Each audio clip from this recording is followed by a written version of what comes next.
आज का अपना आर्टिकल है वो है एन व पी प्रकार के अर्धचालक।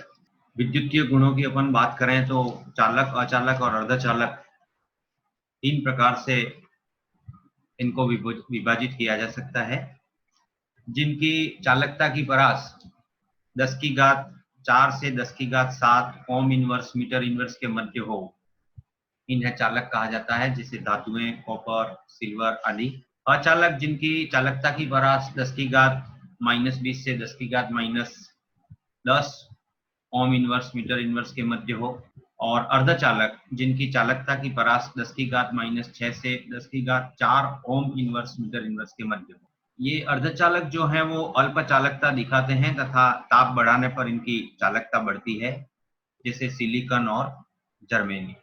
सबसे पहले अपन बात करें कि ये चालक, अचालक या अर्धचालक क्यों होते हैं। हमने पिछली कक्षाओं में पढ़ा है कि परमाणविक कक्षक से आणविक कक्षक बनते हैं, और ये आणविक कक्षक जो होते हैं वो जब आंशिक पूरित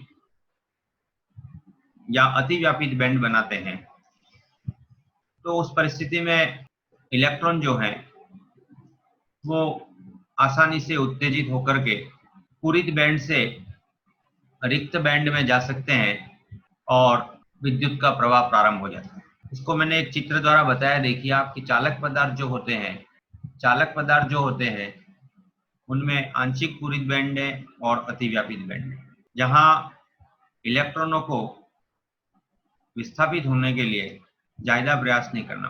परंतु अगर हम अचालक की बात करें तो अचालक में आप देखिए जो रिक्त बैंड है वो और जो पूरित बैंड है, रिक्त बैंड और पूरित बैंड के बीच में एक निषिद्ध क्षेत्र बना रखा है मैंने, और उसका ऊर्जा अंतर बहुत अधिक होता है। इसलिए पूरित बैंड से इलेक्ट्रॉन रिक्त बैंड में नहीं जा पाते हैं और विद्युत का चालन नहीं होता है, इसलिए ये अचालक। परंतु जब हम अर्धचालकों की बात करें तो अर्धचालकों के लिए एक तीसरा चित्र मैंने नीचे और बना रखा है। उसमें आप देखिए रिक्त बैंड और पूरित बैंड के बीच में अंतर बहुत कम होता है, लघु ऊर्जा अंतर होता है, और इसलिए इलेक्ट्रॉनों का प्रवाह थोड़ा बहुत संभव हो सकता है, और इसलिए ये अर्धचालक की तरह व्यवहार करते हैं। चालकों की तुलना में इनकी चालकता कम होती है, परंतु अचालकों की तुलना में इनकी चालकता अधिक होती है। और इसमें आते हैं सिलिकॉन और जर्मेनियम। अर्धचालक जो हैं सिलिकॉन और जर्मेनियम, उन्हें शुद्ध अर्धचालक या नेज अर्धचालक कहा जाता है। शुद्ध अर्धचालक या नेज अर्धचालक कहा जाता है सिलिकॉन और जर्मेनियम को। परंतु जब उनमें कोई अशुद्धि मिला दी जाती है तो इनकी चालकता बढ़ जाती है, और उस अवस्था में उनको डोपिंग अर्धचालक या अपमिश्रित अर्धचालक कहा जाता है। तो डोपिंग अर्धचालक किसे कहते हैं या नेज अर्धचालक किसे कहते हैं? तो शुद्ध अर्धचालकों सिलिकॉन और जर्मेनियम को नेज अर्धचालक कहते हैं, और जब इनमें कोई अशुद्धि मिला दी जाती है तो वो डोपिंग अर्धचालक बन जाता है। जब सिलिकॉन या जर्मेनियम में इलेक्ट्रॉन धनी या इलेक्ट्रॉन न्यून तत्व अशुद्धि के रूप में मिलाया जाता है तो चालकता बढ़ जाती है। डोपिंग अर्धचालक की अपन बात करें तो ये डोपिंग अर्धचालक जो हैं वो दो प्रकार के होते हैं, एन प्रकार के और पी प्रकार के। एन प्रकार के अर्धचालक उनको अपन विस्तार से पढ़ेंगे, एन प्रकार के अर्धचालकों को अपन विस्तार से पढ़ेंगे। और एन प्रकार के जो अर्धचालक हैं उनका आप देखिए आपकी स्क्रीन पर आपको दिख रहा होगा।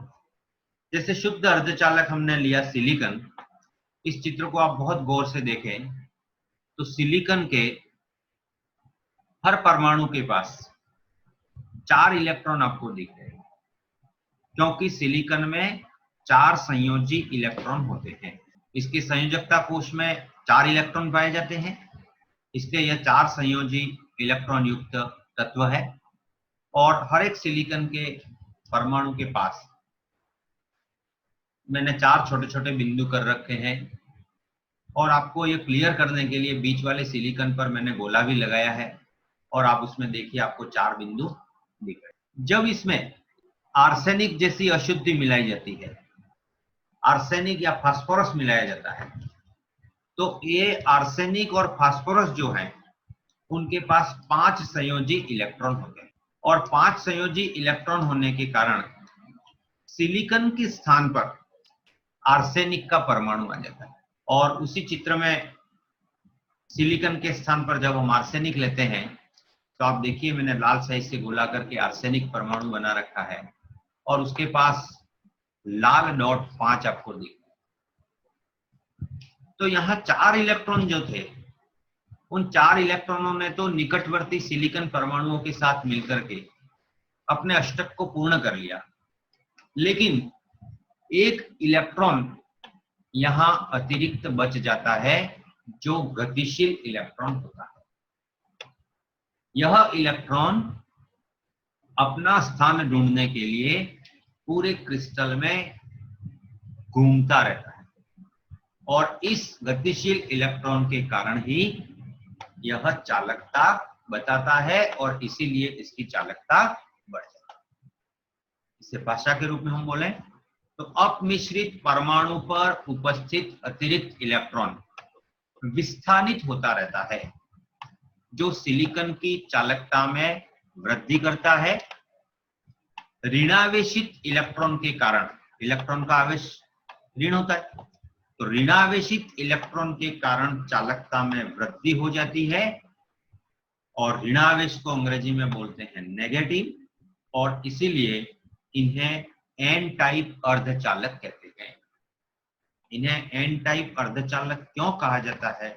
तो उसका उत्तर है कि जो हम इसमें अशुद्धि मिलाते हैं उसके संयोजी इलेक्ट्रॉन 1 या 2 ज्यादा होते हैं। जैसे आर्सेनिक और फास्फोरस मिलाते हैं तो इसमें 5-5 संयोजी इलेक्ट्रॉन हैं, जो सिलिकॉन की तुलना में 1 ज्यादा है, और वह एक जो इलेक्ट्रॉन है वो गतिशील अवस्था में घूमता रहता है, जिसकी वजह से चालकता में वृद्धि होती है, और इलेक्ट्रॉन की गतिशीलता के कारण चालकता में वृद्धि होती है, इसलिए इसे कहते हैं एन टाइप अर्धचालक।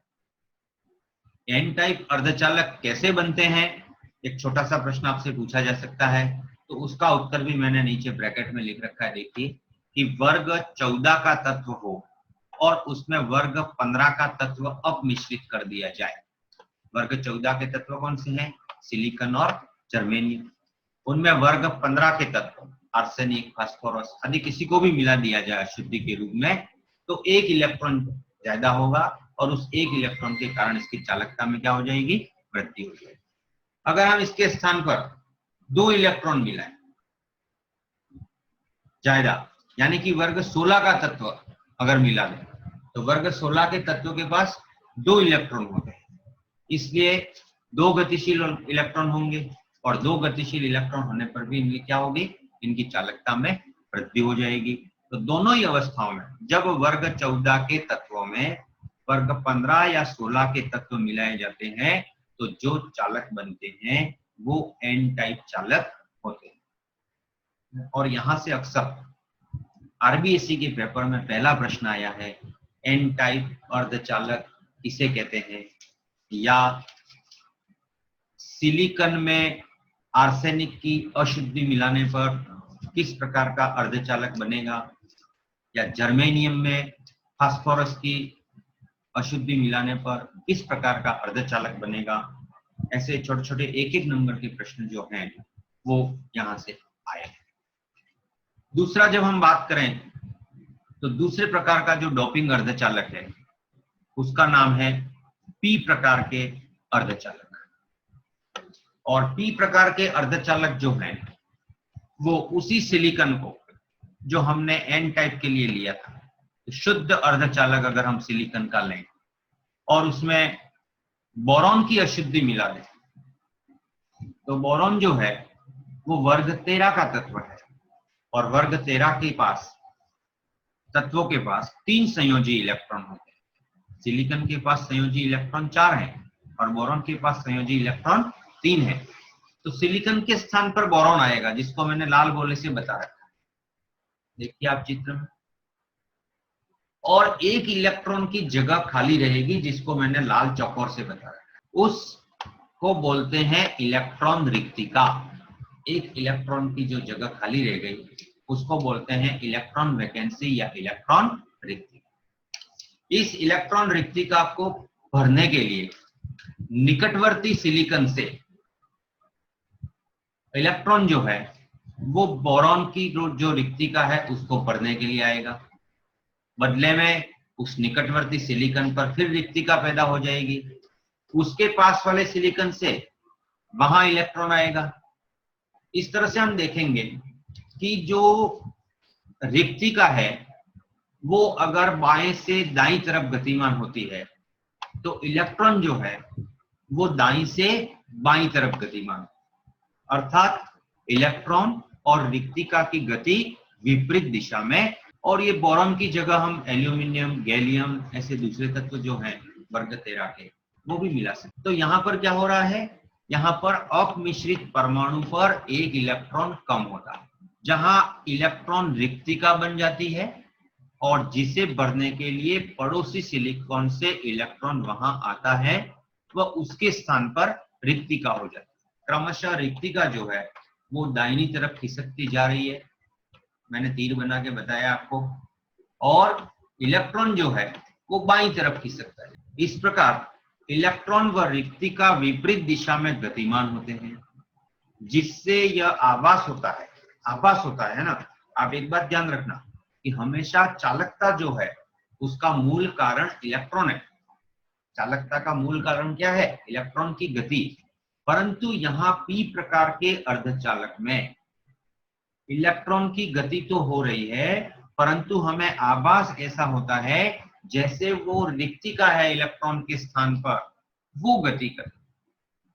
तो ऐसा आभास होता है कि ऋण आवेशित प्लेट की ओर रिक्तिका गतिमान हो रही है, अतः इन्हें पी टाइप के अर्धचालक कहा जाता है। इलेक्ट्रॉन की गति का आभास नहीं होता है, हमें आभास ऐसा होता है जैसे रिक्तिका जहां इलेक्ट्रॉन की कमी है वो गति कर रही है, और जहां इलेक्ट्रॉन की कमी है उसको हम ये माने कि इसका मतलब वहां पॉजिटिव है, तो इसलिए इसको क्या बोला जाता है, पी टाइप अर्धचालक कहा जाता है।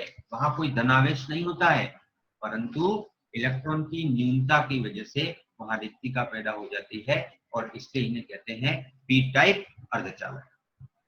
तो पी टाइप के अर्धचालक कैसे बनते हैं, तो वर्ग 14 के तत्व में वर्ग 13 के तत्व मिलाए जाए, या वर्ग 14 के तत्व में वर्ग 12 के तत्व मिलाए जाए, तो क्या बनते हैं, पी टाइप के अर्धचालक बनते हैं।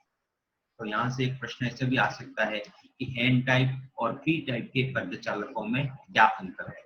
तो ये जो भी हमने पढ़ा उसके आधार पर हम 2-3 अंतर लिख सकते हैं। अब ये अर्धचालक हमारे क्या काम आते हैं, तो ये अर्धचालक जो है वो ट्रांजिस्टर बनाने में प्रयुक्त होते हैं।